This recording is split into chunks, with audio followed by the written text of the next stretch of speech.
¿Qué tal? Nos encontramos nuevamente en los grupos pequeños para ver la serie sobre la carta de Primera de Juan. Hoy vamos a tomar los versículos 8 al 10 y el capítulo 2 del 1 al 2. Y vamos a hablar acerca del pecado y el perdón. Vamos a la Biblia. Si afirmamos que no tenemos pecado, lo único que hacemos es engañarnos a nosotros mismos y no vivimos en la verdad. Pero si confesamos nuestros pecados a Dios, Él es fiel y justo para perdonar nuestros pecados y limpiarnos de toda maldad. Si afirmamos que no hemos pecado, llamamos a Dios mentiroso y demostramos que no hay lugar para su palabra en nuestro corazón. Mis queridos hijos, les escribo estas cosas para que no pequen. Pero si alguno peca, tenemos un abogado que defiende nuestro caso ante el Padre. Es Jesucristo, el que es justo. Él mismo es el sacrificio que pagó por nuestros pecados, y no solo los nuestros, sino también los de todo el mundo. Este texto contiene tres verdades muy importantes. La realidad del pecado en nosotros mismos. Cuando no admitimos nuestro pecado, estamos mintiendo, dice. Segundo, Dios es fiel para perdonar nuestros pecados y esto está respaldado por muchísimos versículos de la palabra. Y tercero, tenemos perdonados nuestros pecados por Cristo. Juan está dirigiéndose ahora a un grupo de gnósticos, pero más radicales. No como los anteriores, este grupo al que creía que la materia era mala, pero el espíritu era bueno. Este grupo de gnósticos no decían que el espíritu era bueno algunas veces, dice que siempre era bueno, es decir, no había pecado en ellos. Juan por eso va a rebatir esta postura y deja muy en claro que esto es una herejía. En el versículo 8 dice, si afirmamos que no tenemos pecado, lo único que hacemos es engañarnos a nosotros mismos y no vivimos en la verdad. Esta verdad implica que la verdad no está en ellos, al decir que no tienen pecado. Es decir, Cristo no está en ellos, ya que Cristo es la verdad, y por lo tanto no tienen salvación. La gente sin Dios no puede ver la realidad de su propio pecado, porque son ciegos espirituales. No examinan su vida ni comparan su vida con el estándar de la palabra de Dios, por lo cual no se dan cuenta que tienen pecado. Salen a vivir su vida diariamente sin mirarse en el espejo de Dios, que es la palabra, y por eso no tienen conciencia de lo mal que lucen sus conductas, sus acciones y su alma. Muchos no reconocen que necesitan a Cristo porque no tienen conciencia de pecado en sus vidas. El problema es cuando los cristianos que tenemos ahora morando el Espíritu Santo de Dios en nuestras vidas, insistimos en que no tenemos pecado cuando a la vista de los demás es evidente que estamos haciendo algo que está mal.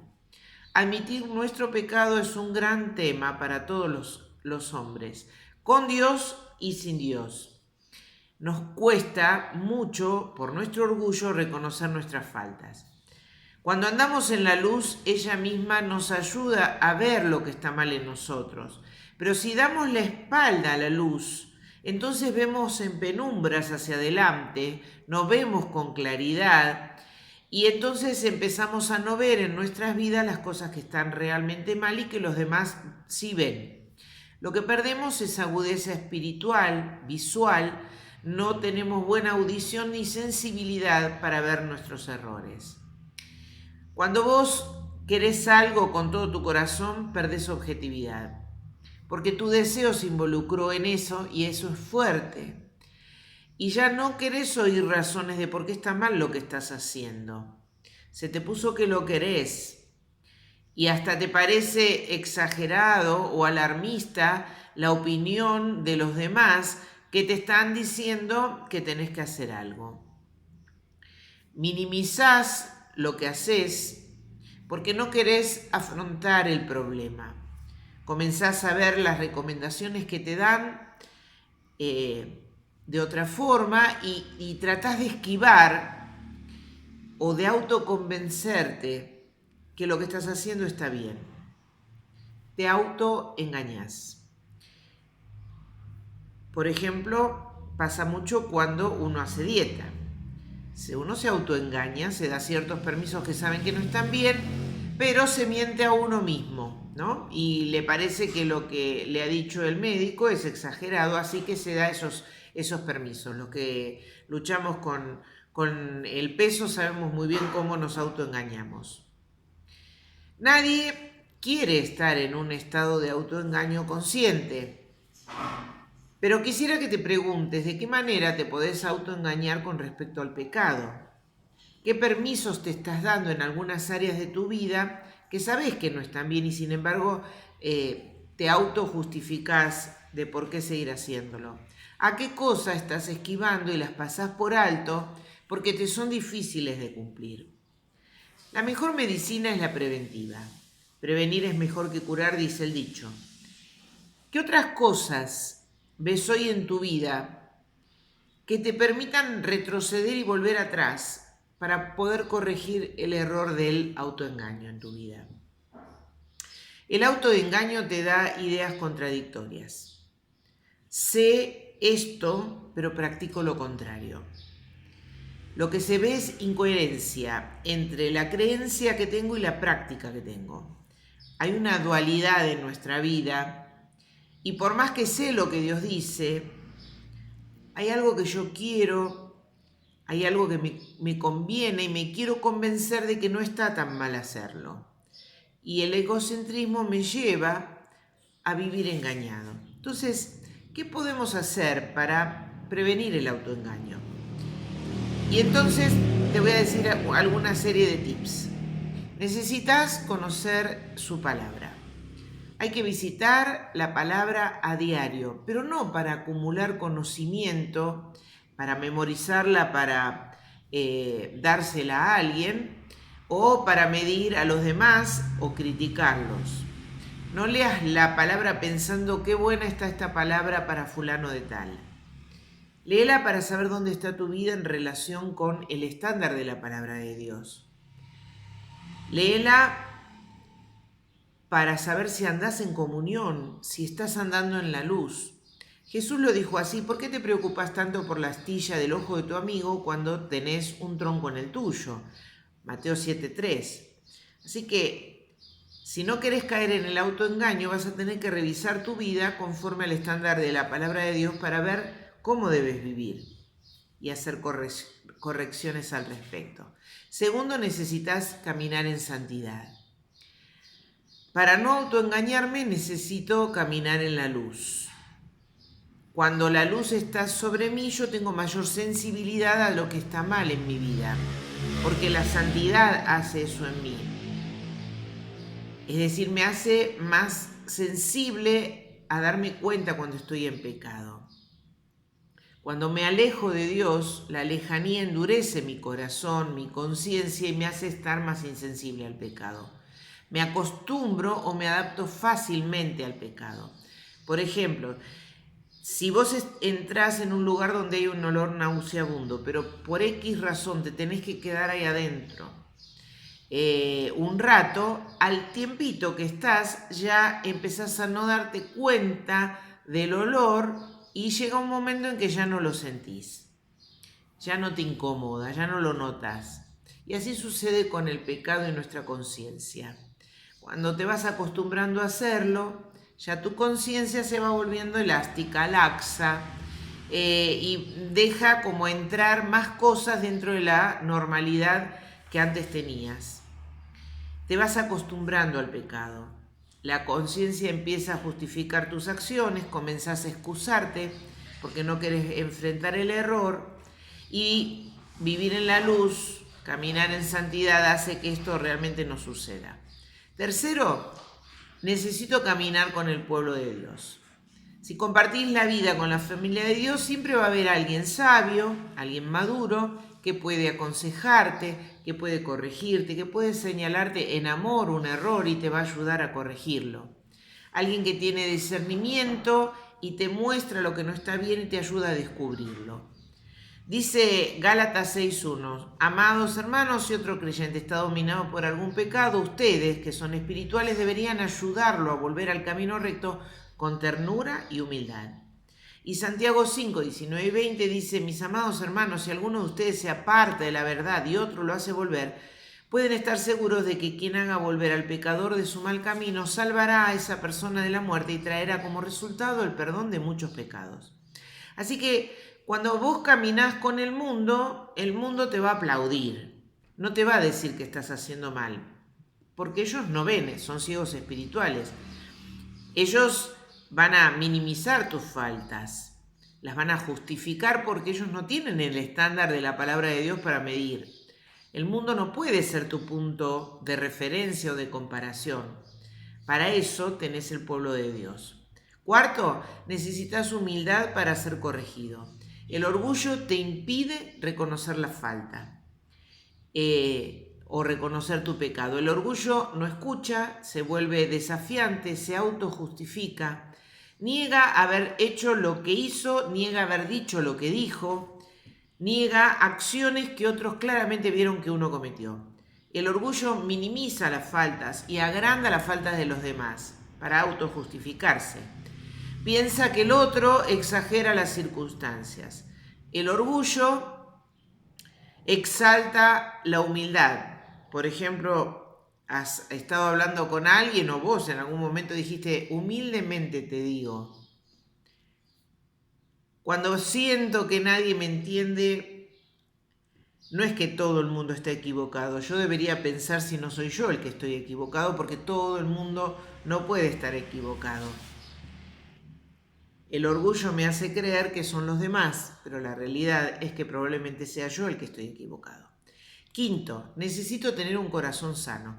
El corazón que está enfermo con ira, con resentimiento, se vuelve insensible y se comporta como una bestia.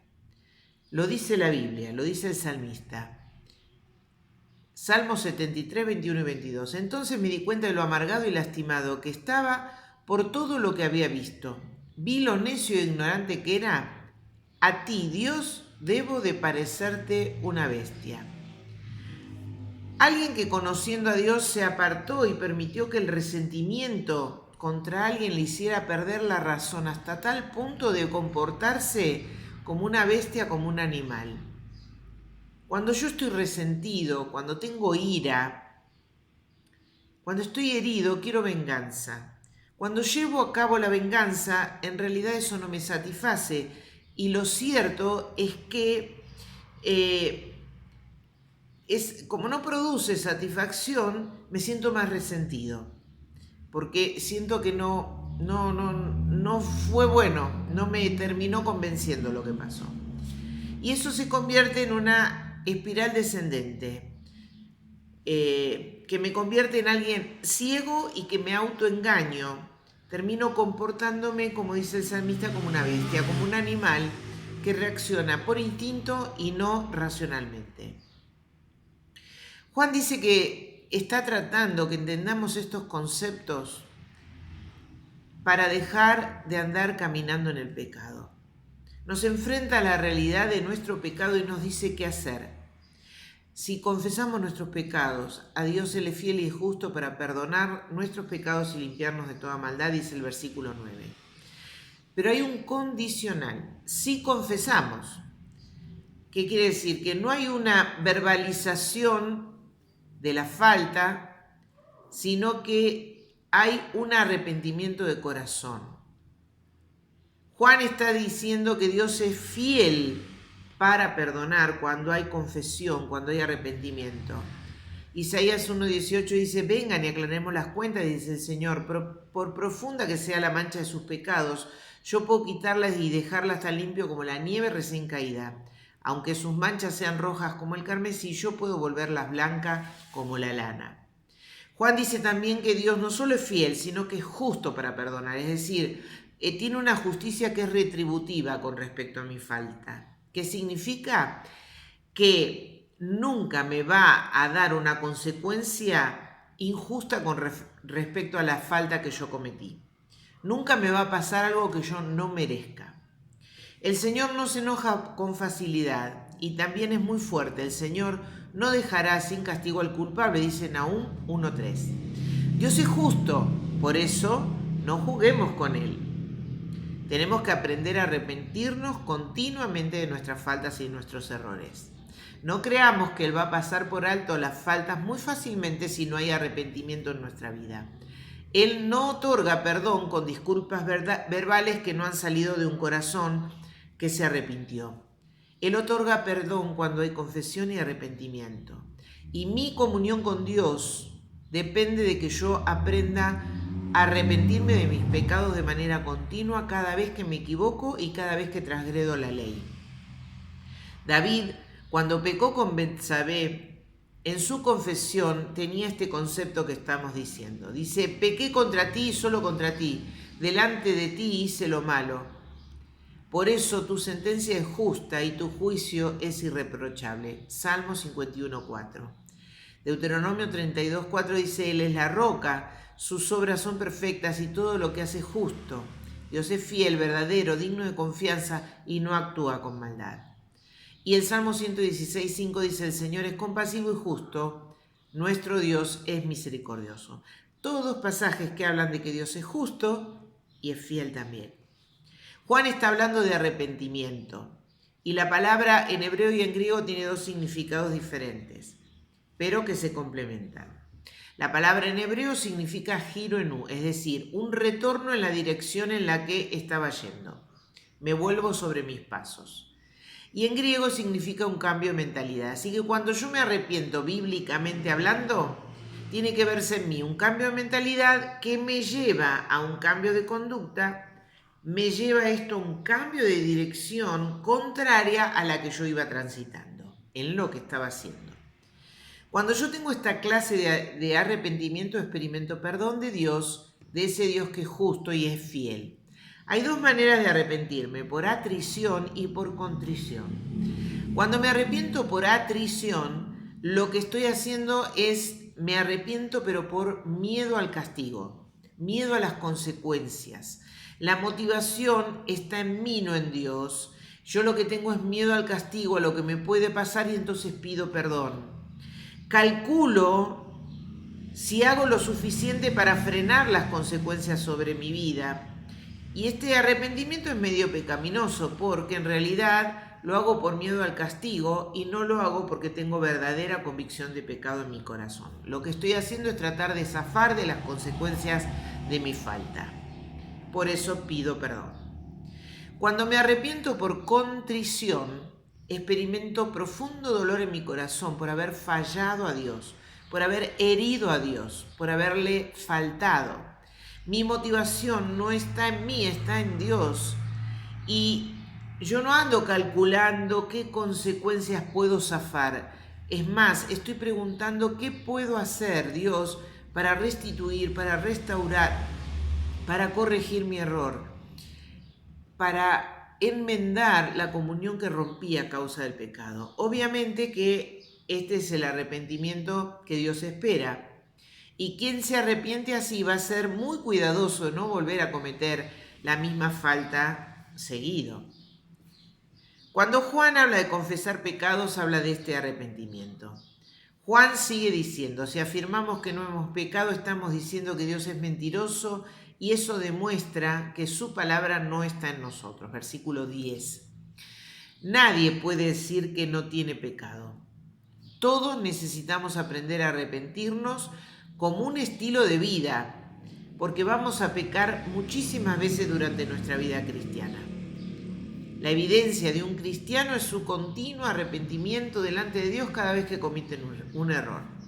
Si creemos que no tenemos nada de qué arrepentimos, en realidad estamos diciendo que Dios es un mentiroso y estamos demostrando que su palabra no está en nosotros.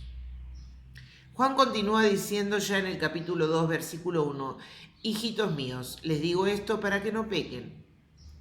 Pero si alguno peca, tenemos abogado ante el Padre, a Jesucristo el justo. Juan dice, ¿por qué estoy escribiendo? Les escribo para que no sufran las consecuencias de su pecado. Les escribo para que traten de no pecar. Pero si alguno llega a pecar, no se justifique, no se excuse, arrepiéntase por contrición, porque tiene a Jesucristo el justo como abogado delante del Padre, el cual lo va a defender. Nuestro defensor es alguien justo y por eso estamos absolutamente seguros que nunca vamos a recibir una consecuencia que no merezcamos, que sea injusta para nuestra vida. Porque todo lo que pase en nosotros va a ser absolutamente justo, porque Dios es fiel y justo para perdonarnos. Te dejo con los guías de grupo para que puedas reflexionar en profundidad sobre estas verdades de la palabra.